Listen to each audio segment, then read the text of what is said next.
Assalamualaikum warahmatullahi wabarakatuh. Alhamdulillah rabbil alamin wa bihi nasta'in wa nusalli wa nusallim wa nubarik ala nabiyyina Muhammadin wa alihi wa sahbihi ajma'in wa ba'du. Ikhwani wa akhwati fillah, kaum muslimin, kaum muslimat yang dimuliakan oleh Allah Azza wa Jalla. Kembali kita melanjutkan pembahasan dari Syarh Umdatul Fiqh yang ditulis oleh Profesor Dr. Abdullah bin Abdul Aziz Al-Jibrin, masih dalam bab jual beli. Sekarang kita masuk jual beli salam, yang salam adalah jual beli yang barangnya dijelaskan dengan spek, sedangkan pembayarannya dilakukan di majelis akad.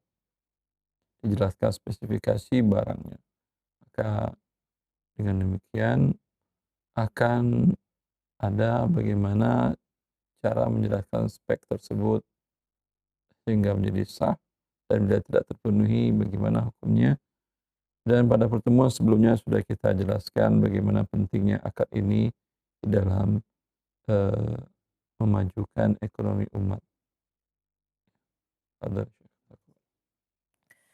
قال المؤلف رحمه الله تعالى: ويصح السلام في كل ما ينضبط بالصفة إذا ضبطه بها وذكر قدره بما يقدر به من كيل أو وزن أو ذرع أو عد وجعله أجلا معلوما. Dan akad salam sah pada setiap komoditas atau barang yang bisa disifatkan secara spesifikasi, disebutkan ukurannya yang menjadi nilai atau ukuran dari kailin, takaran, wazanin, timbangan, atau ukuran panjang, dan addin atau hitungan, dan ditentukan bagi akad ini waktu yang telah diketahui secara bersama. Yaslimu fihi sil'ata allati syaraha wa wasafaha. Kemudian akad salam atas barang yang dibeli dan disifatkan ke bu'din. Ba'da Nah, sana. ke ba'di sanatin masalan, afwan. Untuk waktu 1 tahun ke depan misalnya. Wa atahu tsamana qabla tafarruqihima, dan diberikan harga atau diserahkan harga atau uang sebelum berpisah dari majlis. Fi majlisil aqd, itu pada majlis akad. Wa dalilu jawazi salam fi kulli ma yandabitu bisifati idza wasafa wa ja'ala li taslimihi ajal muhaddadan. Hadits Ibn Abbas as-sabiq. Wa dalil اشتراط إعطاء الثمن في مجلس العقد ما روي عن النبي صلى الله عليه وسلم Sallallahu. أنه نهى عن بيع كالي بكالي، أي دين بدين. وقد أجمع العلم على اشتراط أن يكون السلام فيه بما ينضبط بالصفات، واشتراط وصفه عند عقد السلام بما ينضبط به، واشتراط تسلم الثمن في مجلس العقد. تسلم الثمن في مجلس العقد. Kemudian dalil daripada diperbolehkannya akad salam pada setiap komoditas atau barang yang bisa disifatkan dengan sifat tertentu, dan diserah dan wajala taslimi, kemudian diserahkan barang tersebut pada waktu yang telah tertentu, yaitu hadis Ibnu Abbas yang sebelumnya disebutkan. Dan dalil daripada syarat diserahkannya harga atau nilai uang pada majlis akad, apa yang diriwayatkan oleh atau dari Nabi Shallallahu Alaihi Wasallam, Sallallahu. bahwasanya beliau melarang jual beli al-kali bil kali, yaitu hutang dengan hutang. Dan para ulama telah bersepakat, yaitu syarat daripada akad salam dengan menetapkan sifat yang telah tertentu, dan disyaratkan wasfahu inda salam, diserahkannya akad salam dengan sesuai dengan apa yang disifatkan, dan diserahkannya harga atau nilai uang pada majlis akad. Nah, Di sini muallif Imam Ibnu Qudamah menjelaskan beberapa aturan salam, aturan dalam akad salam agar akad salam itu menjadi sah. Pertama, bahwa objeknya harus barang yang bisa disifati dengan sifat yang tertentu jelas. Maka bila objeknya tidak bisa disifati dengan sifat yang jelas, contoh yang sering dijelaskan oleh para ulama seperti al-jawahir, berlian, berlian susah Anda mensifatinya. Ya, karena sedikit beda sudut kilauannya, harga berbedanya selisihnya tinggi. Biasanya para pemotong berlian itu sangat hati-hati mereka. Karena salah potong, kerugiannya mungkin bisa miliar rupiah. Nah, seperti itu. Maka ini barang tidak bisa dijelaskan dengan sifat. Ya.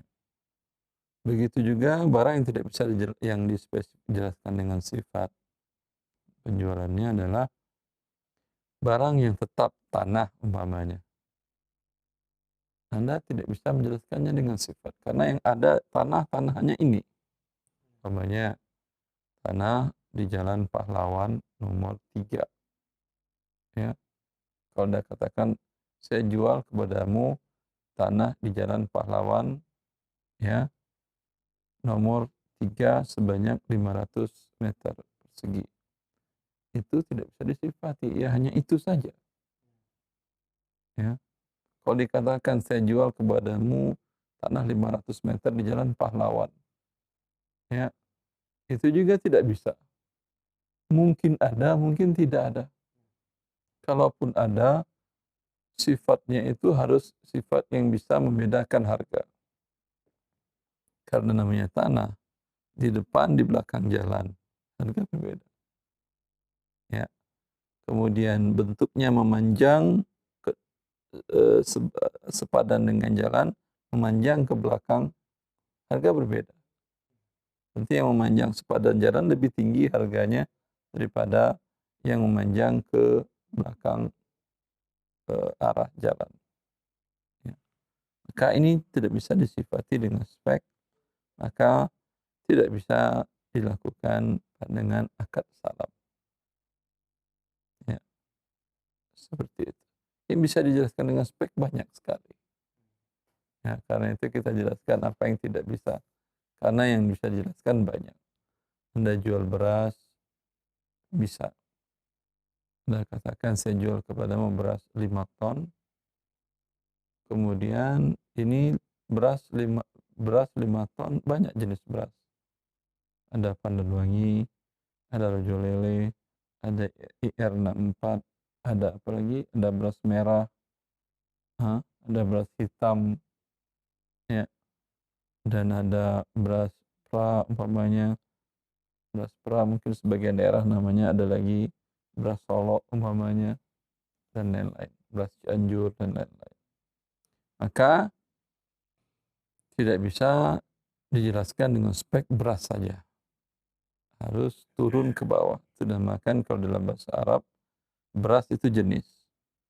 Turunannya anwa' namanya, nau'nya ada rojo lele, ada Cianjur, ada pandan wangi, ada beras pra, ada beras Solo tadi, dan lain-lain. Ini harus dijelaskan. Yang mana yang 5 ton ini? Dia mengatakan, saya jual kepada Anda beras IR64 sebanyak 5 ton. Ya. Biasanya beras yang pecah dengan beras bulir yang utuh itu harganya berbeda.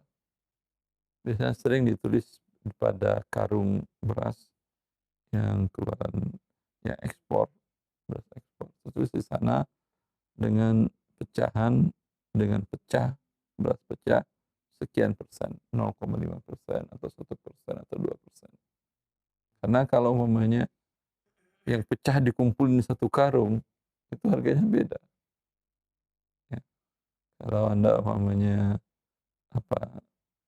orang beras ditampis namanya itu. Ditampis itu biasanya kan beras pecahan ngumpul kan ya. Itu bisa dipisahkan. Ngumpul di sudut-sudut itu ngumpul di sudut tampahan itu. Ketika ditampis itu kan ya. Itu bisa dikumpulkan dan bisa dijual. Kalau umpamanya si pembeli dengan salam mensyaratkan kalau 0 itu tidak mungkin. Ya, dia mensyaratkan dengan pecahannya 0,5%. 0,01%. Ya, itu mungkin bisa. Wallahu a'lam, saya enggak terlalu tahu, tapi mungkin bisa. Tapi biasanya tertulis 5% sih. 5%, 2%, 3% seperti itu. Ya, itu bisa dijelaskan dengan spek dan yang lain-lain juga banyak. Ya, yang lain-lain juga banyak. Seperti buah mangga, kelapa sawit dan lain-lain. Ya, asal bisa dijelaskan dengan spek. Spek tadi kalau dia umum, mengecil, mengerucut sampai hal yang membedakan harga satu dan lainnya. Ya, seperti itu. Itu yang dimaksud dengan bisa ditentukan dengan sifat yang jelas. Dan kemudian disebutkan kadarnya, takarannya, ukurannya. Apakah ukurannya dengan volume? Kalau volume biasanya ukuran volume liter, ya, apalagi barrel. Kemudian kalau di masa dahulu sok, dan sok Nabi Sallallahu Alaihi Wasallam. Satu sok Nabi itu sekitar 2 liter, 2,4 sekian liter. Itu sok Nabi Sallallahu Alaihi Wasallam. Atau dengan berat, kalau berat ada yang pon, kemudian ada kilogram, yang umum di negara kita adalah kilogram. Ya. Berapa kilo? Tadi 1 ton, tadi 5 ton beras. Ya. Kalau dengan apa namanya eh, volume bisa juga dengan kubik. Kubik itu kan 1 meter kali 1 meter, 1 meter panjang, lebar dan tinggi 1 kubik. Ya. Atau zara', atau dengan panjang berapa meter, ya, berapa meter panjangnya, lebarnya berapa meter. Awad, atau dengan hitungan atau dengan unit. Anda beli rumah berapa unit, ya, seperti itu dijelaskan. Kemudian tadi speknya dijelaskan, spek, penjelasan spek itu sejauh mana aja yang membuat harga berbeda penjelasannya. Terkadang pada warna pun membedakan. Ya, pada warna membedakan, harus dijelaskan. Kemudian waktu serah terima harus disepakati. Ya, kalau tidak ada waktu serah terima, maka dia menjadi akad yang batil. Waktu serah terima harus jelas. Yusallimu fi sil'atil ishtara wasfaha ba'da sana. Berapa lama waktunya? Ya. Di sini syarih mengatakan seperti waktu serah terimanya tahun depan umpamanya. Dan memang seperti yang dikatakan Ibnu Abbas, umumnya serah terimanya panen kurma tahun depan, 2 tahun depan, 3 tahun depan. Kalau serah terimanya nanti sore, apakah namanya salam? Jumhur mengatakan tidak. Ya, tapi mazhab Syafi'i mengatakan iya. Walaupun dia dengan spek. Saya beri dari Anda umpamanya beras rojo lele sebanyak 100 kilo. Ini berapa harganya 100 kilo kali 15.000, nah, berapa? 15 juta umpamanya. Ini 12 juta. Saya bayar cash atau saya transfer ke rekening Anda. Masuk? Masuk. Terserah saya antar ke rumah Anda ya. Ya. Kan dengan spek tadi. Dia tidak mengatakan rojo lele yang di warung saya, tidak. Atau rojo lele yang di kebun saya, tidak. Bisa jadi dia beli dari orang lain, diantarkan. Tapi menurut para ulama, sebagian para ulama, ini tidak bisa dinamakan dengan salam. Ya. Yang bisa adalah seperti yang dijelaskan oleh Ibnu Qudamah,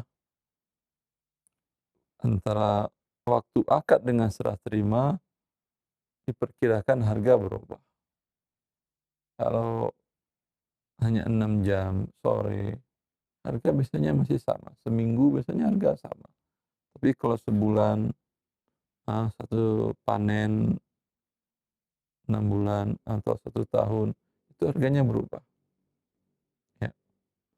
Maka dia bisa dinamakan salam karena manfaat dari salam adalah agar si penjual mendapatkan keuntungan, dia dapat uang tunai untuk modal. Dan manfaat yang lain agar si pembeli mendapatkan harga yang lebih murah. Kalau serah terimanya sehari 2 hari, harga biasanya masih normal, belum berubah. Seperti itu. Wa atahu tsaman qabla tafarruqihima. Aturan selanjutnya yang keempat, bahwa yang diserahkan di majelis akad harus di majelis akad sebelum berpisah. Tetap namanya salam. Biasanya adalah uang. Kalau jual belinya rupiah dengan beras, berarti rupiahnya di depan. Tapi kalau jual belinya barang dengan barang, kan bisa jadi. Beras seperti Indonesia pernah tukar beras dengan pesawat. Indonesia punya pesawat, Thailand punya beras. Tukar. Mana yang harga, mana yang uang, mana yang barang. Mana yang summa salam, kalau dalam akad salam namanya Rasul Mal, yang diserahkan di majelis akad Rasul Mal. Ya. Mana yang muslam fi, objek. Maka yang diserahkan di majelis akad itu dinamakan dengan athaman atau Rasul Mal. Yang diserahkan belakangan adalah muslam fi atau objek atau barang. Maka kalau tadi dalam kasus tukar pesawat dengan beras sebanyak umpamanya 1000 ton, harus ada yang diserah terimakan di majelis akad. Kalau diserah terimakan adalah pesawat, ini silakan ambil. Ini surat-suratnya, ini semuanya diserahkan, pakai kunci pesawat. Wallahualam. Kunci itu segala macam, silakan dan bisa dibuat terbang ke negaramu atau ke daerahmu. Itu berarti Rasul Mal. Beras nanti tahun depan. Ya. Berarti yang mahal adalah berasnya karena dia mundur waktu penyerahannya. Seperti itu. Dan dalilnya hadis Ibnu Abbas tadi. Subhanallah, sabda Nabi Rasulullah pendek, tapi penjelasan para ahli fikih panjang. Apalagi penjelasan penerjemah seperti saya lebih panjang lagi. Kalau tidak terjadi penyerahan salah satunya di majelis akad, maka yang terjadi adalah hutang dengan hutang. Kali bikali. Hutang dengan hutang. Maka sering pertanyaan mengenai COD itu apakah termasuk hutang dengan hutang, dan dengan demikian tidak halal. Kalau salam, uang diserahkan di majelis akad. Kalau COD, mereka akadnya online dan mengikat. Adakah yang diserahkan pada waktu akad? Uang nanti, barang pun nanti. Ya. Maka termasuk kali berkali. Hutang dengan hutang. Kecuali barangnya dia ta'yin. Jadi bukan jual beli hutang, jual beli ain, muayyan. Seperti apa? Namanya dia mengatakan, saya punya handphone masih baru dari pabrik, saya beli. Apa namanya, kalau untuk barang kan ada nomor produksi kan ya, serial numbernya. Dia katakan MAI, namanya IMEI, IME atau IMEI, ada nomor serial produksinya itu. Dia mengatakan serial produksinya sekian. ini boleh. Karena ini bukan hutang. Ya, ini bukan hutang, bukan dengan spek. Kalau dia mengatakan umpamanya mereknya Samsung, kemudian spesifikasinya Android, kemudian RAM-nya sekian, ininya sekian, itu kan banyak. Produk Samsung pun dia nggak satu aja dia buat, ribuan. Itu namanya dain. Tapi kalau dia sebutkan spesifikasi khusus untuk ini, seperti yang tadi nomor produk produksi, ya, maka dia menjadi bai ain. Itu walaupun COD, ya, dia tidak termasuk kali bil kali, tapi dain bi ain, di mana barangnya ain, walaupun jelas tertentu, dan uangnya nanti. Kalau uangnya yang mau ain juga bisa. Kalau dia transfer selesai sudah. Dia mengatakan jangan tutup dulu ya, saya transfer dulu. Oh, kalau COD kan uangnya nanti kan. Kalau dia katakan ini uangnya pecahan 100.000, nomor serinya ini, semuanya berderet dengan 10 juta berarti 100 lembar ya. Berderet, nomor serinya 1, 2, 3 sampai 100 lembar. Karena dia dapat uang dari tarik tunai di bank dan satu bendel 110 juta, 100 lembar. Ya. Yang ini saya tidak akan menggugat dan saya pindah. Itu juga ain. Itu juga ain. Ya. Konsekuensinya menjadi boleh salah satunya.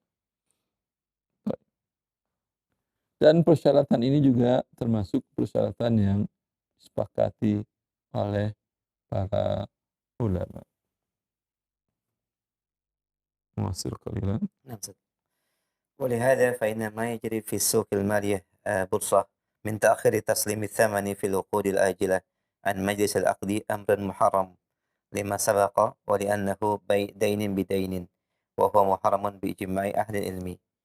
Oleh sebab itu, apa yang terjadi pada dewasa ini dari transaksi di pasar keuangan dengan mengakhirkan penyerahan harga atau uang pada majlis tunai atau saat berlangsung dari majlis akad adalah merupakan perkara yang diharamkan sebagaimana penjelasannya sebelumnya, dan ini juga termasuk jual beli hutang dengan hutang yang diharamkan berdasarkan ijma para ulama.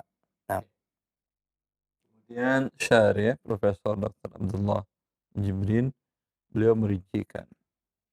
Oleh karena itu, para ulama kaum muslimin berdasarkan kesepakatan dari para fuqaha ahli fikih sedunia bahwa OKI, mereka membuat keputusan bahwa transaksi forward, ya, di pasar keuangan, pasar keuangan seperti di bursa, di mana barang dan uang atau uang dengan uang itu tidak ada serah terima di majelis akad satupun juga. Ya.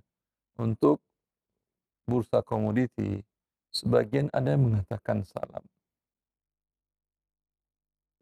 Ya. Itu mungkin mereka tidak mengerti dahulu sebelumnya bagaimana proses yang terjadi di bursa komoditi. Bursa komoditi itu umpamanya Anda membeli 1 juta ton kopi. Serah terimanya tidak ada yang serah terima tunai di bursa komoditi. Ya, umpamanya serah terimanya 1/1/2024 dengan harga umpamanya 100 miliar rupiah. Sebagian ada yang mengatakan itu bisa jual beli salam. Enggak salam. Karena uang tidak diserahkan di majelis akad 100 miliar. Ya. Dan itu yang berapa ton? 1.000 ton. Yang 1.000 ton kopi tadi, kopinya Robusta apa Arabica? Robusta kali ya. Yang Robusta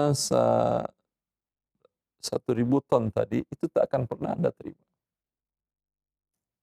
Tidak akan pernah Anda terima. Kalau Anda seorang pedagang umpamanya, mau Anda jual ecer umpamanya per 1 ton ke Jakarta, 1 ton ke Surabaya, 5 ton ke Aceh dan lain-lainnya, ya enggak akan bisa. Ya. Yang bisa Anda lakukan nanti pada waktunya atau baru 2 hari harga kopi naik. Kopi dunia naik. Dari tadi 100 miliar, sekarang sudah 110 miliar. Anda tahan dulu.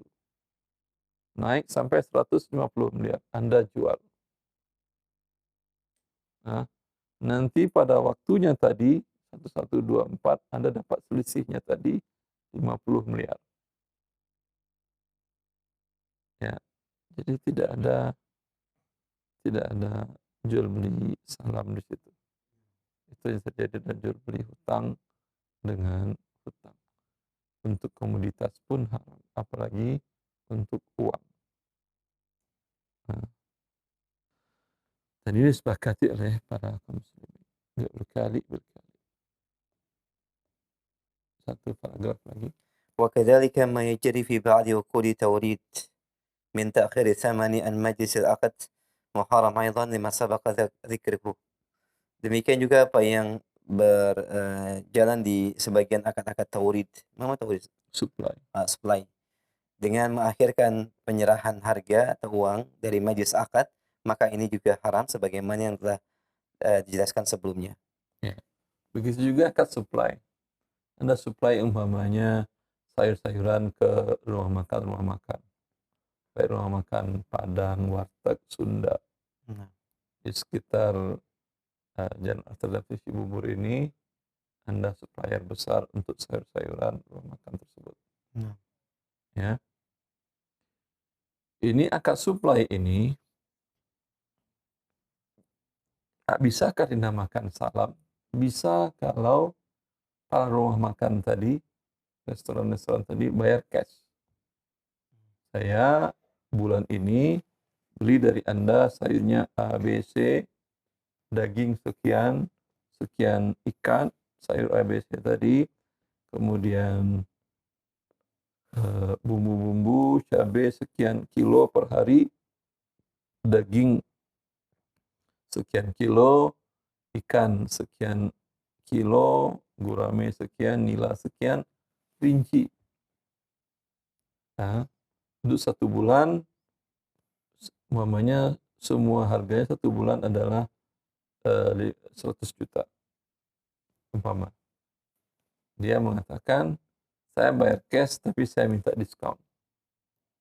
Karena kamu kan penyerahannya nyicil per hari, jam 5 pagi sudah standby di warung kami, restoran kami untuk kami olah. Ini bisa dinamakan salam. Kalau dia bayar cash tadi, keuntungannya dia dapat diskon. Harusnya 100 juta, bisa jadi 90 juta atau 80 juta. Dan si pedagang ini, si supplier, dapat untung uang tunai dari awal. Sehingga dia bisa beli ke pasar induk dengan harga cash tentu berbeda, lebih murah. Ya, seperti itu. Maka ini akad supply-nya sah kalau dia bayar cash. Yang terjadi kan tidak seperti itu. Yang terjadi di masyarakat, kebiasaan para pedagang, supplier, dan yang menerima supply, itu akad mengikat 1 tahun, 1 bulan, atau 6 bulan. Dengan seperti yang tadi dibuat. Dan harga mengikat sepanjang tahun. Tadi umpamanya setiap hari itu mereka tadi 1 bulan 100 juta. Bagi 30 berarti 3.300.000 per hari. Ya. Dia mengatakan 3.300.000 per hari, mengikat selama 1 tahun, objeknya A, B, C, D, dan Ketika barang masuk, uang bayar cash. Jelas. Sedangkan akad mengikat di awal bulan atau di awal tahun. Itu sudut tahun. Itu biasanya akad supply yang terjadi. Ya. Maka ini akadnya kali bil kali. Dain bidain. Utang dengan utang. Hukumnya sepakat para ulama haram. Allah Ta'ala. Ya.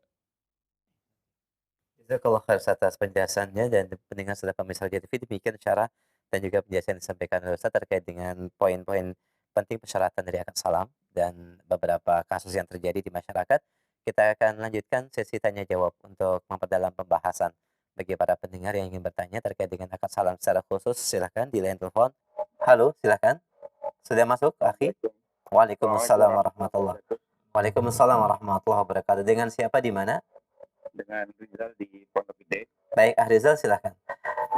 Ustaz, izin tanya tentang jual beli yang Anda lakukan. Mana jual beli mobil. Kemudian Anda jelaskan spesifikasi detail tentang mobil tersebut. Nah, ketika mobil tersebut terjual, ada orang yang melakukan DP. Sebentar, ketika mobil terjual ada orang melakukan DP maksudnya? Maksudnya gini, saya menjual mobil tersebut kepada customer saya, kemudian customer tersebut memberikan DP tanda jadi, tapi mobilnya belum diambil, Ustaz. Akan dilunasi besok atau lusa, kurang lebih begitu. Yang belum diambil, Anda sebagai penjual belum menerima? Belum memberi mobilnya kepada dia karena belum pelunasan gitu, baru dilunasi 2 hari kemudian. Tapi mobil sudah di tangan Anda? Masih, kan Anda yang menjual, Ustaz. Jadi mobil masih di tangan Anda. Ya, terus? Tapi belum Anda serahkan, tapi dia sudah bayar DP. Dia sudah bayar DP, mobil belum Anda serahkan, surat-surat juga masih ada sama Anda. Kemudian beliau ini tidak jadi membeli mobil tersebut gitu. Nah, alasannya yang pertama karena harganya lebih mahal dari harga pasar gitu. Nah, sedangkan saya jelaskan bahwa mobil saya pasti lebih mahal dari harga pasar karena spesifikasinya yang saya tambahkan gitu ya. Ada penambahan misalkan TV, ada tambahan aksesoris lainnya gitu, sehingga harganya lebih tinggi dari harga pasar. Nah, pertanyaannya itu, Ustaz, tersebut bagaimana, Ustaz? Apakah itu seharusnya hangus? Karena sampai hari ini masih ada di nih, Ustaz, DP-nya gitu. Yang kedua, saya jualnya itu lebih tinggi dibanding harga pasar, tuh. Kenapa? Karena memang ada spesifikasi detail yang lebih dibanding mobil yang lain gitu di pasaran gitu. Anda sebentar, masalah harga dulu ya. Sebelum DP, harga tadi bertambah karena bertambahnya aksesorisnya.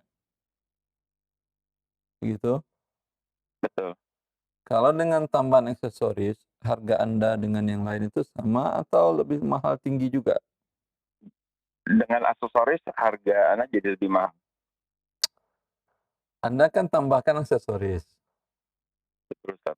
Kalau Anda lihat kendaraan yang lain yang juga ada tambahan aksesoris yang sama, itu harganya antara Anda dengan perbandingannya, mobil Anda ada aksesoris tambahan, dia bandingkan dengan yang tidak pakai aksesoris tentu beda. Iya. Kalau perbandingannya dengan mobil yang pakai aksesoris juga, mobil Anda lebih mahal atau sama atau lebih murah? Anda nggak bisa jawab, Ustaz, karena beliau membandingkannya dengan yang tanpa aksesoris, Ustaz. Ya beda lah. Jual rumah dengan beserta komplit dengan furniture. Dengan jual rumah dalam kondisi kosong. Ya beda lah harganya. Furniturnya umpamanya AC sudah ada lengkap, ada 4 unit umpamanya, ada kitchen set di dapur, ya, kemudian ada kamar tidur sudah full furnish, beda harganya pasti. Yang saya tanyakan itu adalah full furnish tadi dengan full furnish yang lain, punya Anda lebih mahal jauh atau berimbang atau kompetitif? Anda lihat aja lah. Ya. Anda tanya-tanyakan ke orang lain, yang lain-lain, pedagang yang lain, bila kendaraannya mereka dengan tambahan aksesoris A, B, C, D, E, F, G. Itu berapa mereka jual. Ya. Kalau antara harga Anda dengan mereka adalah bersaing atau berimbang, ya, DP-nya boleh hilang. Jelas. Tapi kalau harga Anda dengan yang semisalnya jauh lebih tinggi sepertiga, maka itu DP tidak boleh hilang. Ya. Anda kembalikan semua DP. Kalau Ustaz, kalau yang bersangkutan tetap memaksa untuk DP-nya kembali, Ustaz. Itu masalahnya di Indonesia tidak ada pengaman. Ya. Kalau di negara yang hukum berlaku, dia tidak berhak mendapatkannya. Ya. Sebaiknya kalau untuk di Indonesia, wallahu a'lam, sebaiknya Anda damai saja. Kalau kamu umpamanya ngambil semuanya, saya dirugikan banyak. Karena selama kamu sudah bayar DP, saya nggak bisa jual. Ada yang nanya, saya bilang udah terjual. Saya namanya udah terjual. Ya, itu kan saya rugi. Ya, Anda damai aja dengan cara bersabarlah dulu, saya jualkan dulu mobilnya. Bila terjual nanti dengan harga pasar, DP kamu mungkin saya kembalikan penuh. Tapi kalau ternyata kecenderungan pasar, di waktu kamu transaksi bayar DP itu kecenderungan pasar kepada mobil bekas tinggi. Sekarang penjualan agak menurun. Sehingga saya terpaksa menjual harga di bawah yang kemarin pada saat kamu bayar DP. Maka selisihnya saya potong dari DP kamu. Itu cara-cara damainya. Cukup jelas, Safi? Jelas. Cukup, alhamdulillah. Jazakallah khair, Ustaz. Barakallah. Allah barik. Wa iyyak wa jazakallah khair, barakallah fik. Alhamdulillah telah terjawab. Kita berikan kesempatan berikutnya. Ya, halo. Assalamualaikum warahmatullahi wabarakatuh. Waalaikumsalam warahmatullahi wabarakatuh. Dengan siapa Umu di mana? Dari Ibu Titin Bekasi. Baik, Ibu Titin, silakan pertanyaannya. Pak Ustadz, saya mohon pencerahannya. Saya beli tanah sama adik saya. Tanah itu aslinya adik saya hibah dari orang tua. Kemudian mau saya urus suratnya dari pihak notaris menawarkan hibah supaya biayanya lebih kecil daripada jual beli. Yang saya tanyakan, apakah boleh seperti itu Pak Ustadz? Sesuai syariatnya. Ya. Anda membelikan bukan menerima hibah. Dan adik Anda menjual bukan menghibahkan. Betul. Makanya saya bilang tunggu, saya mau nanya dulu Pak Ustadz. Ya. Katakan saja enggak apa-apa. Ya, buatkan aja jual beli, pajaknya lebih tinggi ya. Semoga diganti Allah dengan cara yang lain. Jelas insyaallah. Artinya sesuai saya lebih bagusnya sesuai jual beli aja gitu Pak Ustadz. Ya, kenyataannya kan jual beli. Iya betul, memang jual beli. Iya benar. Iya Pak Ustadz. Cukup jelas Umu? Iya. Alhamdulillah. Khair. Wa iyyak. Assalamualaikum warahmatullahi wabarakatuh. Waalaikumsalam warahmatullahi wabarakatuh. Jazakallah khair, mudah-mudahan semoga berkah ya akad jual belinya. Barakallahu fik. Kita berikan kesempatan kembali. Silakan. Halo. Halo, Assalamualaikum. Waalaikumsalam warahmatullahi. Dengan siapa Umu di mana? Saya di Kalimantan Timur. Baik, silakan Umu. Saya mau tanya mengenai warisan ya, Pak Ustadz. Silakan. Bapak saya itu meninggal tahun 2019. Siapa nama ayahnya Umu? Namanya Pak Ibramsah. Pak Ibramsah. Tahun berapa? Tahun berapa wafatnya? 2019. Baik, 2019.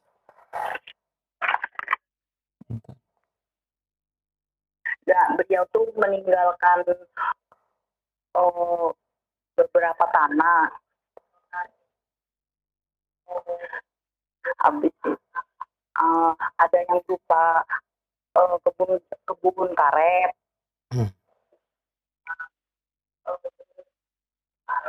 ada yang berupa tanah kosong, ada yang berupa rumah petak, ada yang berupa sama rumah satu, Pak. Yang ingin ditanyakan apa, Umu? Itu pembagiannya bagaimana, Pak? Baik. Dengan kami bersaudara. Sebentar, pada saat Ibrahim Syah wafat, istrinya masih hidup Masih, Pak. dan masih suami istri. Masih. Ayah beliau, ibu beliau masih hidup, ayah Ibrahim Syah Sudah meninggal. sudah wafat. Anak beliau berapa laki-laki, berapa perempuan? Laki-laki 1, perempuan 2. Pada ini masih hidup semuanya? Masih. Perempuan 2 ya? Maka seluruh harta Pak Ibrahim Syah, istrinya 1/8, anaknya mendapatkan sisa. Dibagi 8, 1, 7. Ya. Anak laki-laki 1 orang kali 2 bagian, 2 tambah 2, 4. 7 dibagi 4 ada pecahan, maka 4 dikali 8. 8 kali 4 sama dengan 32. 32. 4/32. Kemudian anak laki-laki 14/32. Anak perempuan masing-masing 7/32. Maka seluruh harta Pak Ibrahim Syah dibagi 32 bagian. Jelas, Ibu? Ya. Kalau rupiah, gampang. Jelas? Tapi kalau seandainya rumah petakan itu kan ada di 2 jalan berbeda. Satunya permanen, depannya kayu.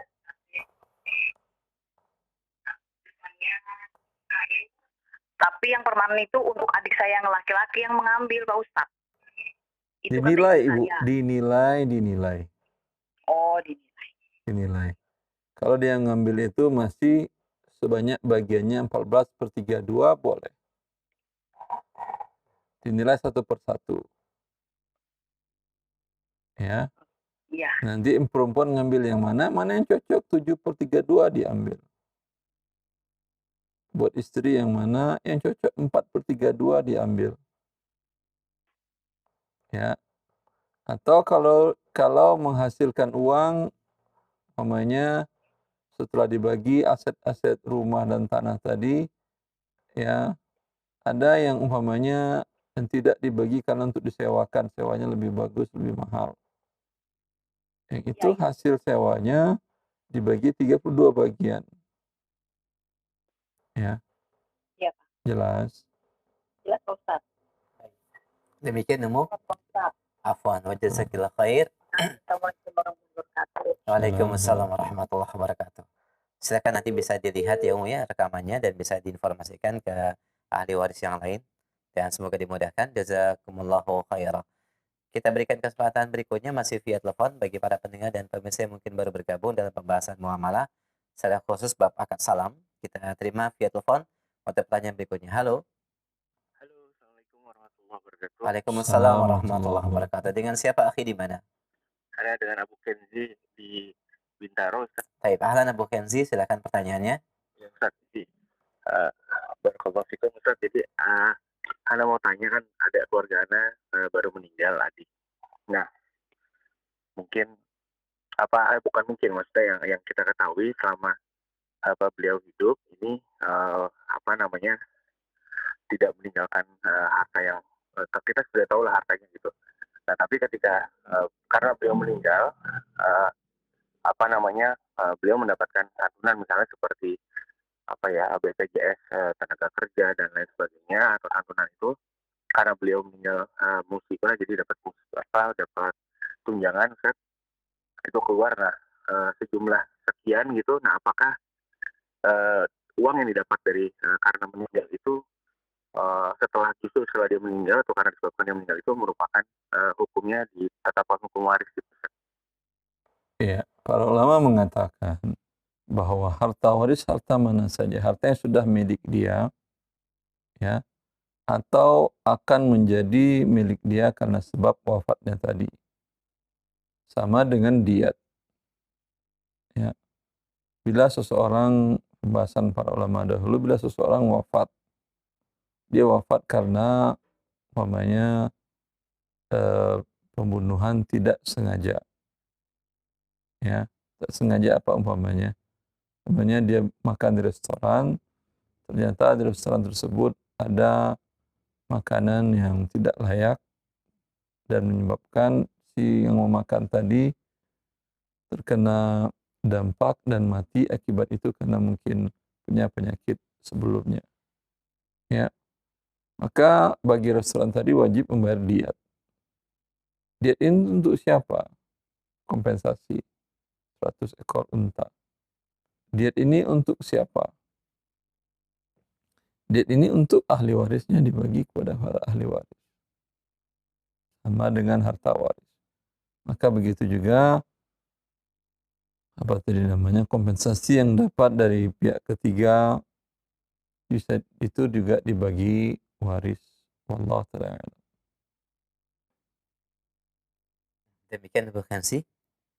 Baik, alhamdulillah sudah cukup jelas insyaallah jawaban yang disampaikan Ustaz.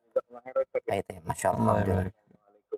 Nah, Waalaikumsalam warahmatullahi wabarakatuh. Wa jazakallahu khair, akhi. Barakallahu fiik. Kita masih berikan kesempatan. Baik, masih kita angkat pertanyaan via telepon. Halo. Silakan, sudah masuk. Silakan, akhi. Assalamualaikum. Waalaikumsalam warahmatullahi. Dengan siapa Bapak, di mana? Bukan di perjalanan, Ustaz. Baik, silakan Pak. Dan mohon dikeraskan suaranya. Assalamualaikum Ustaz. Misalnya, saudara saya meninggal 21 Oktober 2021 kemarin. Atas nama Budi. Siapa namanya Pak? Budi. Budi. Baik. Budi wafat. Budi wafat, meninggalkan satu Istri. tanpa anak. Satu anak ya Pak? Tanpa anak. Oh, tanpa anak. Dia memiliki dua saudara laki-laki dan satu saudari perempuan. Ayah Ibu Budi masih hidup? Meninggal semua, sudah meninggal. Saudara laki-laki berapa orang? 2 orang. Berapa? 2 orang. Ini seayah si ibu dengan Budi atau seperti apa? Saudara kandung ya Pak? Kandung. Terus? Saudara perempuannya berapa Pak? Satu. Saudari perempuan Budi 1. Saudara laki-lakinya 2? 2. Nah. Ya, pembagian harta warisnya dari Pak Budi. Harta warisnya bagaimana? Dan terus yang dibagikan itu apa saja, karena dia merupakan karyawan. Setelah meninggal kan ada uang siapa semuanya, apakah bisa dijadikan harta waris atau bagaimana Pak? Nah.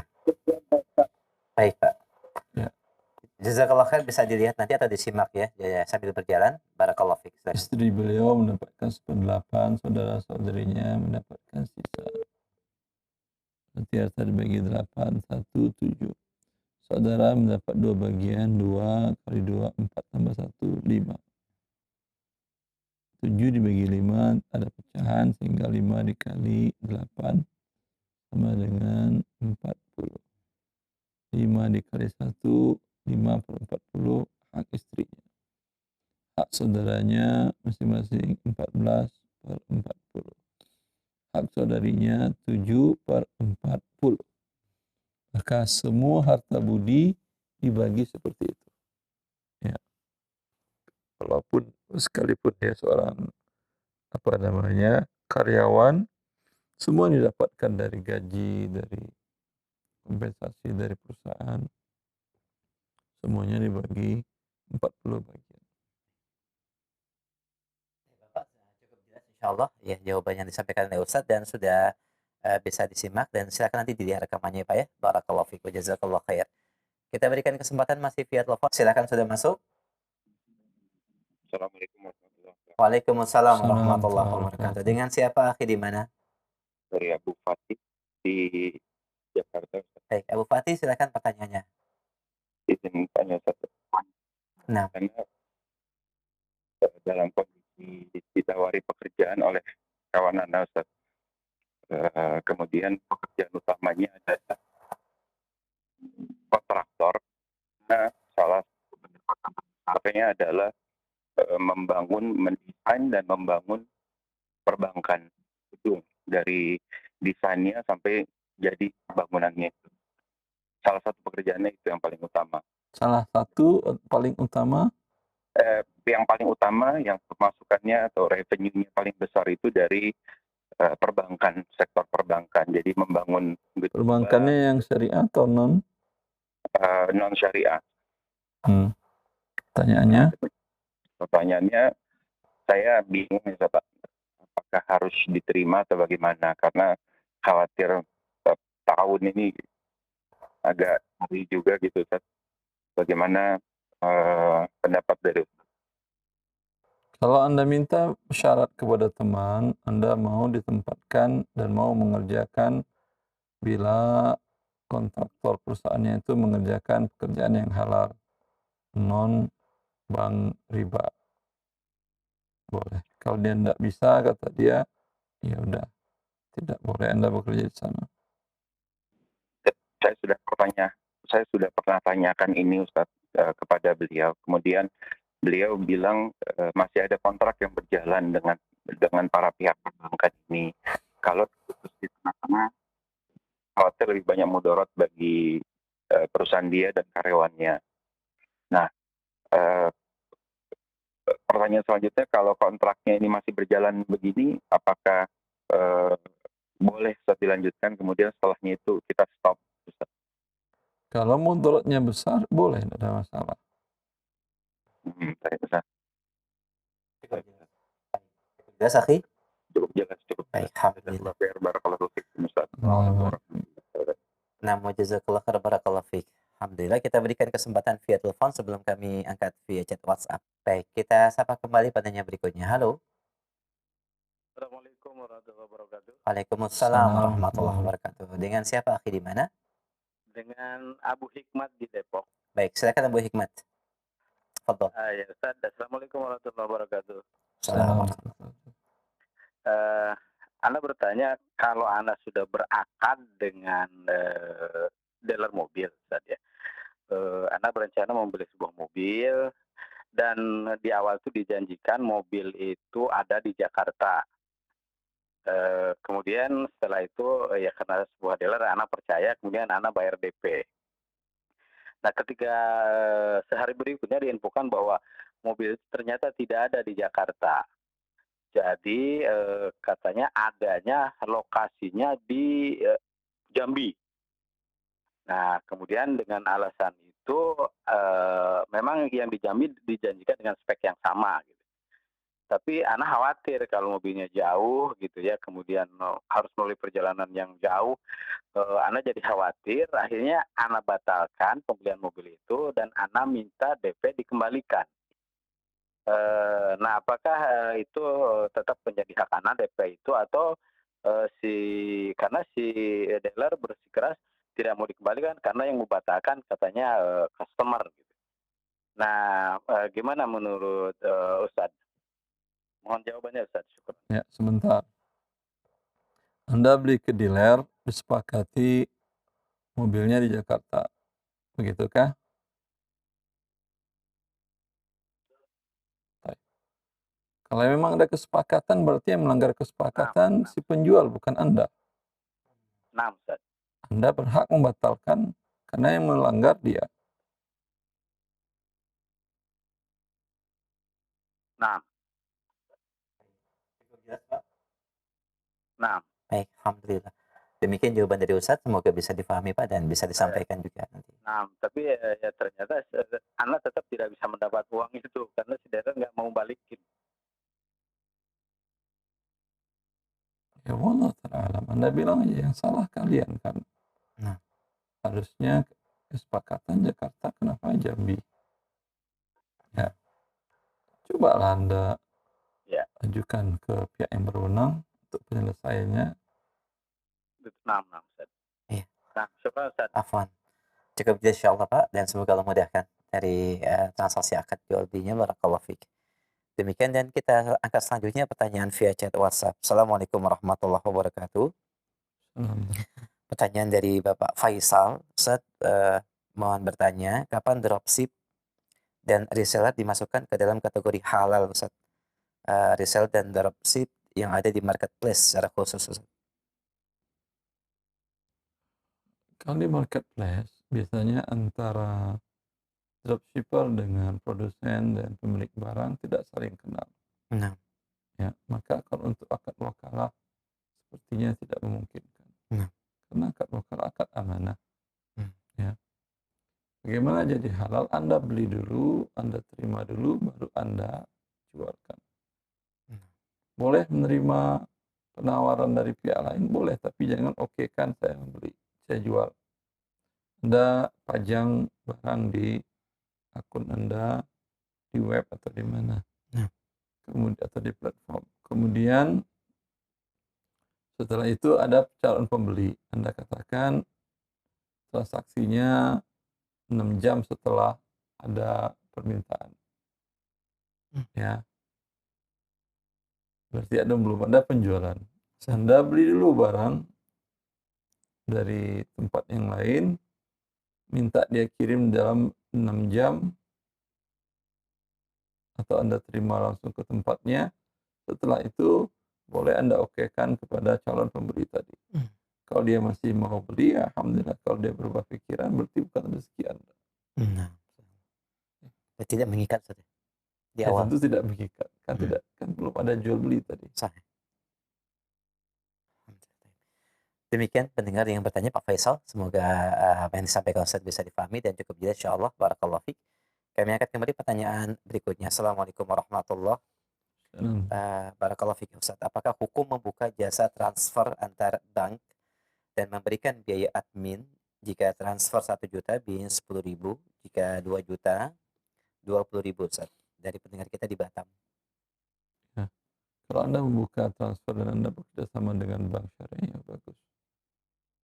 Halal Anda mendapatkan fee transfer tadi, ya, dengan syarat tentu tidak diumumkan kepada khalayak ramai karena status tidak resmi.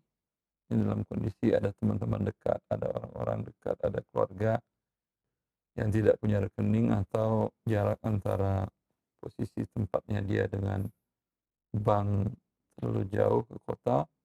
Dengan adanya Anda yang bolak-balik ke kota tadi, kan termudahkan urusan mereka. Nah, terbantu urusan mereka. Kalau Allah Ta'ala tidak ada masalah. Jazakallah khair, Ustaz. Demikian pendengar yang bertanya. Barakallahu fiik. Kami angkat kembali pertanyaan berikutnya, masih via chat WhatsApp dari Abu Syafia. Assalamualaikum warahmatullahi wabarakatuh. Saya pinjam uang kepada saudara saya yang ada di Malaysia 100 juta. Dan beliau mengirim dengan ringgit, dengan mata uang ringgit, dan saya terima 100 juta rupiah. Ketika saya kembalikan 100 juta tersebut, saudara saya terima ringgitnya tidak sama atau berkurang ringgit yang beliau terima karena perbedaan kurs. Apakah saya harus kembalikan sejumlah ringgit yang dia kirim, atau bagaimana? Tergantung. Kalau Anda terima ringgit, kembalikan ringgit. Kalau dia mau dengan rupiah, kurs pada saat Anda bayar tadi, ya, dampaknya akan berkurang atau berlebih. Tidak ada masalah. Tapi pada saat kesepakatan tadi, ya, seperti itu. Kalau yang Anda terima adalah rupiah dan dia di sana ngirimnya ringgit, umpamanya sebanyak 3.000 ringgit, sampai ke Indonesianya umpamanya berapa, 10 juta, 10 juta umpamanya, ya, dia ngirim dari sana, nggak mungkin rupiah dia kirim dari Malaysia. Itu ringgit dari Bank Malaysia. Yang Anda terima 10 juta rupiah, berarti Anda bayar 10 juta rupiah. Walaupun nanti ringgitnya tidak sampai 3.000 atau berlebih 3.000. Jazakallah khair. Demikian pendengar yang bertanya. Barakallahu fiik, dan semoga menjadi pencerahan. Kami angkat kembali pertanyaan berikutnya dari Abu Maulana di Batam. Dia bertanya, saat mohon penjelasan pembagian waris apabila seorang istri meninggal dunia, kemudian ahli warisnya suami dan 4 orang anak, yaitu 3 laki-laki dan 1 perempuan, Ustaz. Berapakah bagian suami dan anak-anaknya? Mohon pencerahannya, jazakallahu khairan, barakallahu fiik. Suami, Suami dan 4 orang anak, laki berapa, perempuan berapa? 3 laki-laki dan 1 perempuan.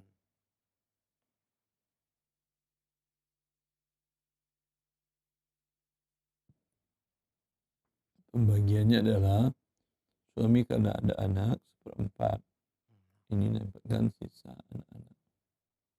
Jadi pembaginya 4, 1, 3. Laki-laki 2 bagian, 3 kali 2, 6, tambah 1, 7.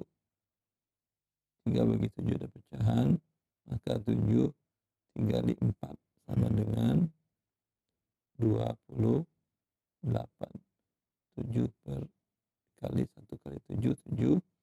Yang 3 dikali 2, 6, 6, 6.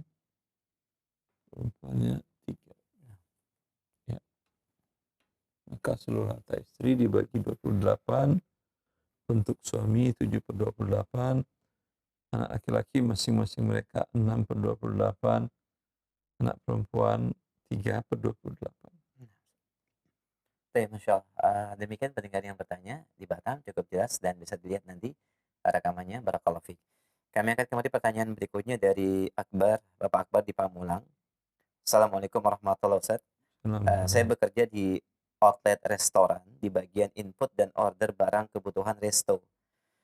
Setiap menjelang Lebaran Idul Fitr, biasanya banyak supplier memberikan THR ke outlet dan ya seperti buah-buahan, sarung, wafer, biskuit, dan lain-lain. Pertanyaannya, apakah THR yang dikirim ke outlet boleh kami makan, Ustaz? Dan ada juga supplier yang mentransfer uang ke rekening saya pribadi dan seluruh staf gudang di setiap store. Halkah uang tersebut kami gunakan? Jazakallahu khair. Allah barik fiik. Semua apa tadi namanya, hampers, hadiah, transferan yang diterima oleh pegawai-pegawai tadi itu haram. Itu adalah milik dari tempat outlet, pemilik outlet. Kalau dia mengizinkan, halal. Kalau tidak diizinkannya, atau didiamkan oleh karyawannya, mereka terima, dan itu mereka terima rishwah, dan hukumnya haram. Nah, cukup jelas. Demikian pendengar yang bertanya. Ya, jazakallahu khairan, barakallahu fiik. Kami akan angkat kembali pertanyaan selanjutnya via chat WhatsApp. Assalamualaikum warahmatullahi wabarakatuh. Dari Ibu Nia di Madiun. Ayah saya membeli rumah dan mengatasnamakan rumah tersebut dengan nama ibu saya, Ustaz. Ketika ayah saya meninggal, apakah rumah itu termasuk warisan yang harus dibagi sebagai harta ayah? Mohon pencerahannya, Ustaz. Tergantung apa yang terjadi antara ayah dengan ibu Anda. Kalau ayah pernah mengikrarkan, mengucapkan bahwa itu milik istrinya, berarti tidak ada waris rumah itu. Kalau tidak pernah, istri mengatakan, tanyalah kepada ibu, pernah ayah mengikrarkan itu? Ya. Dan juga anak-anak tidak pernah mendengarkan, itu kan rumah ibu kalian. Dia selalu mengatakan, ini rumah ayah, kata dia. Berarti itu milik ayah dan dibagi waris. Hanya pinjam nama ibu saja. Wallahu a'lam. Jazakallah khair atas pencerahan dan jawabannya. Demikian pendengar yang bertanya. Pemirsa Raja TV, barakallahu fiik. Kami angkat kembali pertanyaan berikutnya dari Bapak Ozi di Kembangan. Assalamualaikum warahmatullahi wabarakatuh. Bagaimana hukumnya membeli kendaraan di pelelangan umum, di mana pelelangan umum ini menerima kendaraan dari siapa saja yang ingin menitipkan kendaraannya? Wallahu a'lam. Kalau barangnya halal milik orang tertentu dan jelas pemiliknya dan dia jual dengan lelang, hukum asalnya boleh menjual dengan lelang. Rasulullah SAW menjualkan barang milik sahabat yang sebelumnya minta kepada Rasulullah. Rasulullah mengajarkan dia untuk tidak meminta-minta dengan mengatakan, ambil harta yang ada di rumahmu. Dan dia cari, ya cuma dia dapatkan kendi yang sudah lama dan pakai dan kain yang sudah lusuh. Dia mengatakan, hanya ini ya Rasulullah. Rasulullah SAW menawarkan, siapa yang mau beli 2 objek ini. Ada sahabat yang mengangkat, saya Rasulullah 1 dirham, 1 perak. Rasulullah, siapa yang mau lagi lebih? Ada yang menunjuk, saya Rasulullah 2 perak. Maka Rasulullah jual kepada yang 2 perak. Itu kan bagian dari lelang. Nah.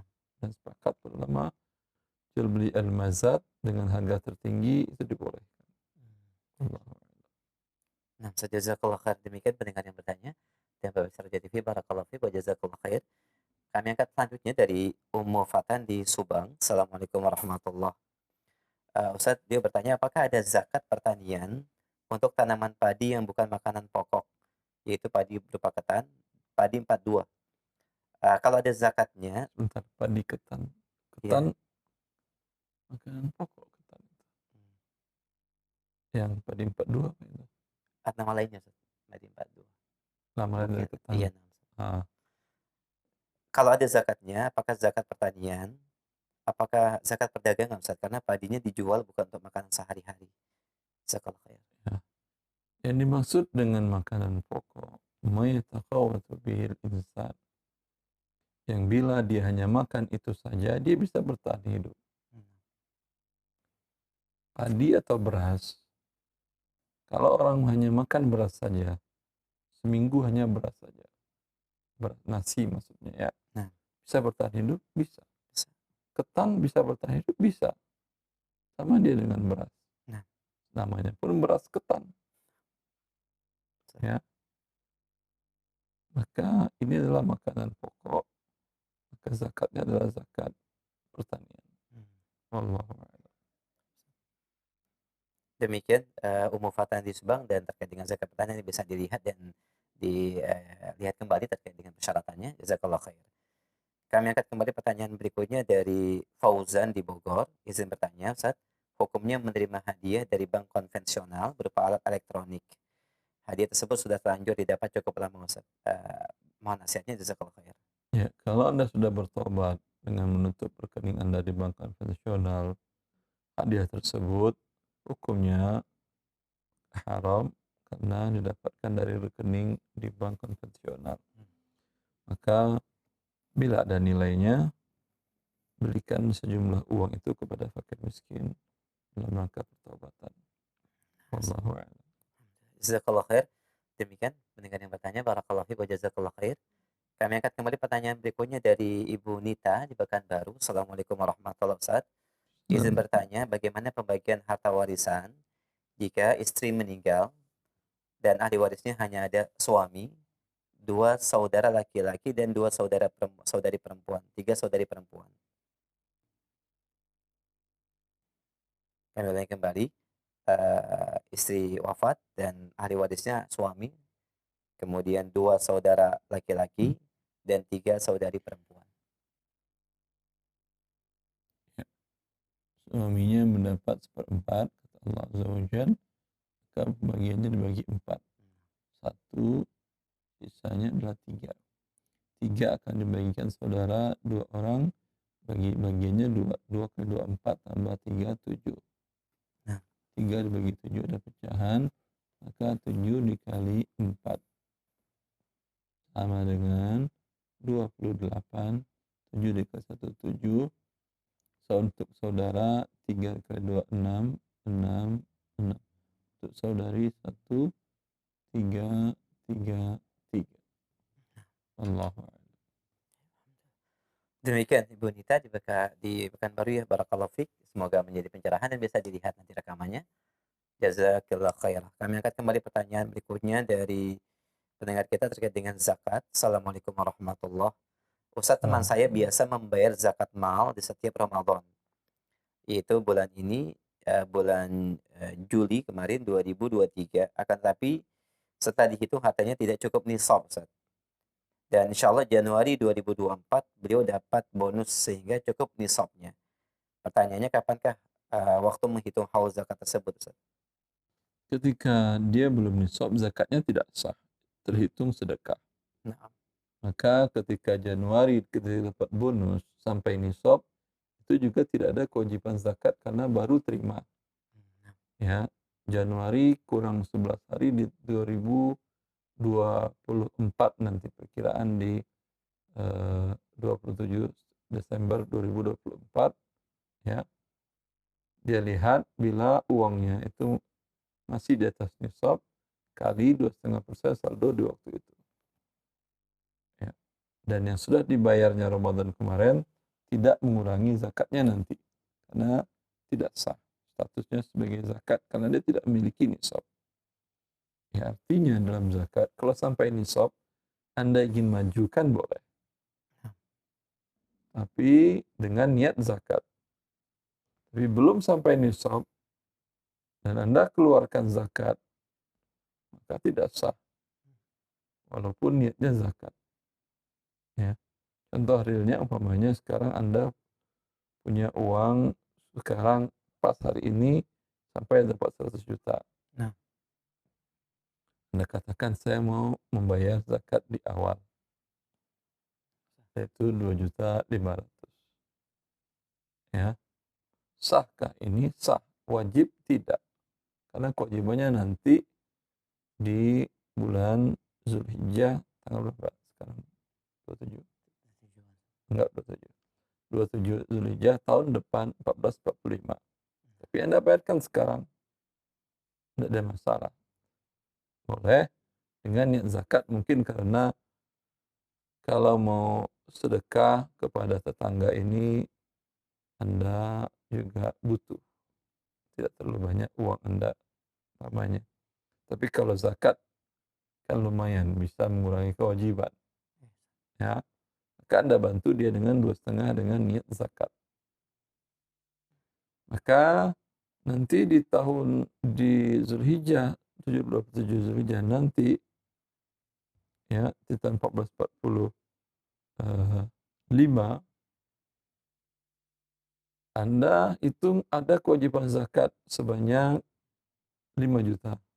Anda cuma mengeluarkan 2,5 lagi. Itu dibolehkan. Tapi kalau sekarang Anda terima uang cuma 70 juta dan tidak ada uang lain untuk mengenapkan nisab, dan tidak ada emas mengenapkan nisab, hanya uang 70 juta.